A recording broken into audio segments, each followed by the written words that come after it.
Good day, Sir Ruel. Hi, my name is Edvic V. Ocampo and I'm here to present my learning and reflections in the course EDDE 204 Assessment of Student Learning in Distance Education. So let's get started.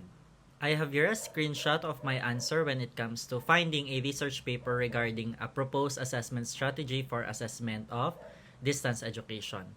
Assessment is a vital component of education. In this case, I reflected on my assessment strategy as a research teacher in public high school and think on how I can properly address challenges in assessing in a distance education setup, which lead me to finding answers to research and drafting a plan on how can I simulate it and apply it in my practice. Let's start with the foundation, the standards and best practices. Presenting my search history and in pursuit of finding a suitable means to assess research students in a distance education setup, I tried finding several research papers focusing on providing authentic assessments which are provided in the screenshots and minimizing academic dishonesty, which I ultimately landed on the first paper that is reflected on the screenshot, interactive oral assessments. One of the perspective in assessment is course design, particularly selecting the appropriate tool. In this case, I use Google Classroom and Google Meet that is accessible to distance learners, which is paramount in my simulation. Using highly sophisticated technology for course delivery and assessments, which is not accessible to all, defeats the purpose of fairness and accessibility. Another best practice is to employ rubrics to ensure objective measurement of learning as well as collaboration with our colleagues, as our practice as an assessor of learning also needs to be check and assess. Asking guidance and help from our colleagues such as reflected in my screenshot, who also has knowledge on the topic at hand, will be beneficial for us and our learners. I have used Google Meet and Google Classroom as primary virtual classroom to conduct a simulation of an interactive oral assessment in distance education. Technological tools that allows us to have a two-way communication are vital for proper feedbacking and reporting of results, especially in the case of distance education, where teachers and students are separated. This allows a more connected and personal means of providing suggestions and comments for learners in order to guide them to become better at their practice, which is one of the aims of assessment. One of the best practice we could ever have in any assessment system is continuous improvement, where we need to adapt and be guided by more knowledgeable others.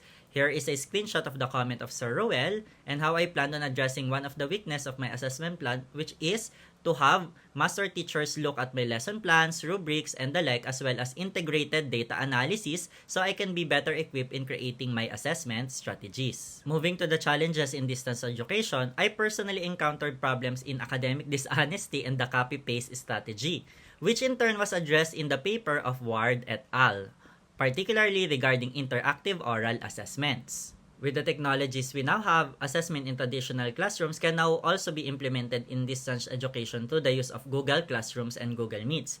Take note that assessments and what type of assessment that will be used to gauge learners' understanding should be communicated properly, just like what is reflected in the screenshots. And my chosen form of assessment for distance education, which is interactive oral assessment, ensuring that it is the student that are in fact the one doing or accomplishing the assessment, such as the case of parents and peers. Answering the assessment of student, which was rampant during the pandemic, a video conferencing tool is greatly helpful, such as in the case of interactive oral assessments, where students are taking the assessments in real time and is monitored or seen by the teacher. A lot of the institutions are now using LMS and technology instead of the usual modular approach. Teachers and institutions must ensure that assessments and learning are fair and accessible for all learners. In this, a properly communicated and scheduled assessments are needed to warrant preparations on the end of the learners, as well as offering alternative means for them to take the assessments to ensure that no child is left behind. The rise of generative AI and other tools are giving us access to all sorts of information with just a click, but it also endangers students into committing academic dishonesty.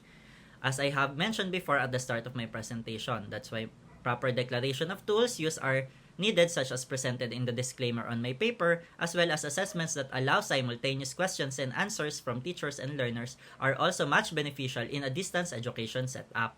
Considering what I have presented as some of the best practices and challenges in distance education, I have came up with an assessment framework discussing how interactive oral assessments can be adopted in a large-scale setup for our open high school program. I will be detailing my plans and reflections. I simulated an interactive oral assessment for my subject, which is research, and drafted a paper focusing on how it can be adopted within our open high school program, focusing on how it can be implemented, assessed, and improved to provide a robust assessment that supplements the traditional assessments strategies we are using. During my simulation, I asked my colleague to comment on my rubric so I can improve it as well as detailed how other school stakeholders can be tapped to improve an assessment strategy being used by the school. This allows a better collaboration and brainstorming how assessments can be better used to gauge students' understanding and providing quality education. Foreseeing possible means of improving the program, I have added a mechanism in adapting interactive oral assessment as an assessment tool to collate feedback and reporting mechanisms to allow and give way for improvements, as well as following the BATE section framework to provide a more responsive and flexible assessment strategy. These are all steps towards providing a more responsive, robust, and in the hopes of having a more effective means of assessment. Looking at interactive oral assessment and its weaknesses, I also suggested ways on how it can be addressed properly and steps on how the school can mitigate it.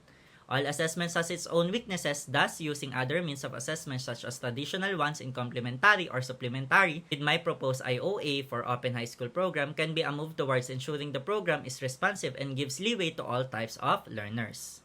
I have learned that assessments are not just mere tools that allows teachers to give grades but rather an intricate means of providing meaningful educational experiences to our learners with different hurdles we must overcome along with our learners. The different assignments or projects I have created allowed me to create an assessment tool that I hopefully utilize to provide a more meaningful and authentic learning experience for my learners in the future. Looking forward, these insights about interactive oral assessment along with my learning in this course will inform the development of assessment practices that are not only robust and fair but also adaptable to the evolving landscape of the distance education. That is all. Thank you.